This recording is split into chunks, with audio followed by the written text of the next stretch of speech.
Straighten up, soldiers. This here's for adult collectors. Hey guys, I'm Woody, and welcome back to Yo Joe June. Last week, I teased a review of Lieutenant Falcon, and now it's time I deliver on that promise. So, without delaying the inevitable, let's take a look at Lieutenant Falcon. Starting with some positives on this thing, it is really good. The sculpt and paint are great, the new additions to it are pretty decent, and the articulation is pretty good. This is a complete reuse of the Recondo body mold, but as far as reuses go, this is a good choice for him. There's plenty too that differentiate him from Recondo aside from paint. The handkerchief is a nice addition, and it makes him feel different overall, like attitude-wise, compared to if you were to look at Recondo. And then that rubber overlay piece to give the illusion of a different type of shirt, that's a genius move. I do love that. There's plenty of minor details in it too, such as the spats on the boots, at least I think that's what they're called. The watch on his wrist actually has the time painted on it. That's a nice little detail. I do love the effort and detail that was put into this mold. So yeah, this is a good figure. Now, it gets a bit downgraded when it comes to that face. This might be me playing devil's advocate, but it's not the worst face I've seen Hasbro put out. There's been plenty of worse ones, but compared to the other Joes, yeah, this is the worst. I really don't know what was going on behind the scenes. Like, what the heck? I guess they were going for a more chiseled look kind of thing, but the lips really don't sell that. It looks like he's trying on lipstick.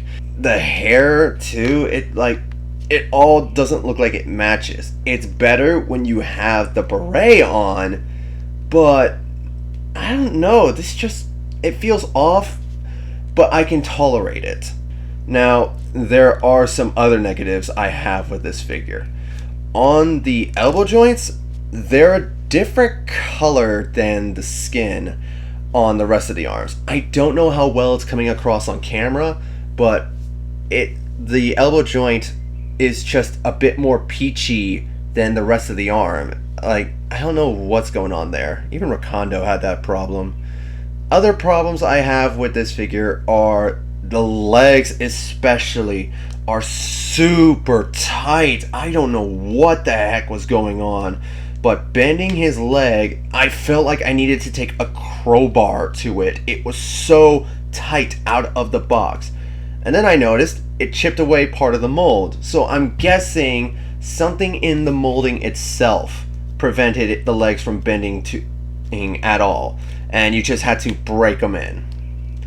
But yeah, other than that, the feet can be a bit pain in the butt to pose, like pushing them back or forward. Aside from that, he's pretty good. What else is pretty good with this guy is his articulation. Starting with his head, he can look up pretty decently and down pretty decently, and because it's on a ball joint, he can swivel around all the livelong day. His arm can be raised slightly above 90. You get a bicep swivel and a double elbow bend, so that's awesome. A pretty good butterfly joint, so he can go forward and back pretty well. The hands can swivel and have an up and down movement. He can bend pretty good going forward and pretty well going back, and you get more articulation with the waist joint. He can kick out to the side really well. He has a thigh swivel. The legs can kick out this far and back not so far. He has a very, very tight double knee bend. As I mentioned before, yeah, hopefully your copy's not as tight. He has a boot swivel. His feet can pivot really well and smooth. Going down is pretty decent, and going up not so much, but my copy was super tight.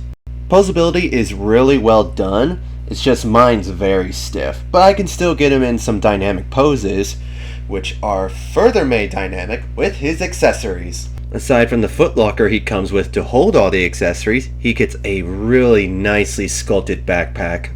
And it's got so much molded detail on it. It's really cool. It's got a rope and a couple canteens and a spot for the knife. The antenna is nice.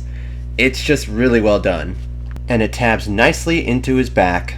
His next accessory is his knife, and it's really well done. The molding's nice, and the silver paint's really well done. It can slide into the backpack when it's not in use, and it fits nicely in his hand. However, the grip can be a bit loose, and it can fall right out with ease sometimes. So that's honestly a bit annoying. We have his beret, which is sculpted really nice in green plastic, and the tiny little symbol is painted on very cleanly. It's really well done. And it just slides on his head with ease, and it really does make that face a bit more bearable. And finally, we come to his Spaz 12-esque shotgun, which is really well molded in gray plastic. The details are nice, clean, and crisp. He's got some extra shotgun shells on the stock. The brown on the grip is painted very nice, and I love the little feature it has where you can put the stock over the top for close quarters things. However, the part that would go up against the shoulder is really loose, and it's just a C-clip, so you could try to make it tighter, but it won't work out well. At least he looks good holding it. He looks good with all these accessories on, and they do make up for the lackness that is the face. For a size comparison, here he is with CoverGirl, here he is with Snake Eyes, his new drill instructor, Sergeant Slaughter, and his half-brother Duke. These guys do look good together, I will not deny. It's so nice having the brothers united again.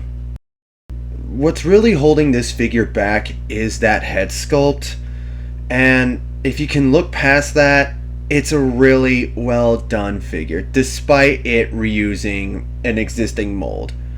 But still, I can't help but recommend this figure, whether you're a completionist or not. It's a good figure. If you can get past the face, I think you'll find yourself enjoying it. And that's my review on Lieutenant Falcon. What did you guys think? Do you guys find him as offensive as I do, less offensive, or more offensive? Let me know down in the comments below. And while you're there, hit that like and subscribe button. You want to be notified on future content? Take aim and fire on that bell icon. You want to see more content from me? Follow me on Instagram for my photography. You want to see updates? Follow me on Twitter. Links to both in the description below. And I believe that's it. Huh. You know, there's still 1 week left in June. I wonder what I could do for it. Oh yeah, he'll do nicely to cap off this month. Tune in next week for the review of Rock and Roll Yo Joe!